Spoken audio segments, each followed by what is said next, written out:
ইউরোপে club football আগস্টের আগে শুরু না হলেও যুক্তরাষ্ট্রের MLS মৌসুম চলমান থাকায় মেসিকে ছাড়াই কয়েকটি ম্যাচ খেলতে হয়েছে ইন্টার মায়ামিকে। তবে সাংবাদিক হোসে আর্মান্দোর বরাত দিয়ে জানা গেছে 5 আগস্ট লিগস কাপে আতলেটিকো সান লুইসের বিপক্ষে ম্যাচ দিয়ে মাঠে ফিরতে পারেন মেসি।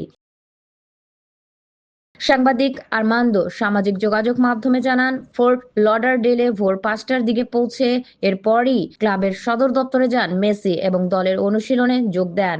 তার মতে, অ্যাটলেটিকো সান লুইসের বিপক্ষে লিগস কাপ অভিষেকের জন্য শতভাগ প্রস্তুত ও উপযুক্ত থাকবেন তিনি।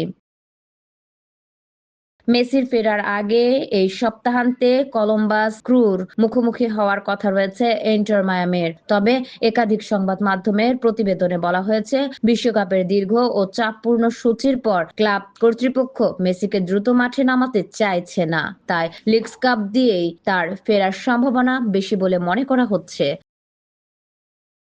বর্তমানে পূর্বাঞ্চলীয় কনফারেন্স দ্বিতীয় স্থানে রয়েছে ইন্টার মায়ামি। শীর্ষে থাকা ন্যাশভিলের চেয়ে 2 পয়েন্ট পিছিয়ে। তৃতীয় স্থানে থাকা নিউ ইংল্যান্ডের চেয়ে 8 পয়েন্টে এগিয়ে থাকলেও দলটির হাতে একটি ম্যাচ কম খেলা রয়েছে। ATV USA sports desk.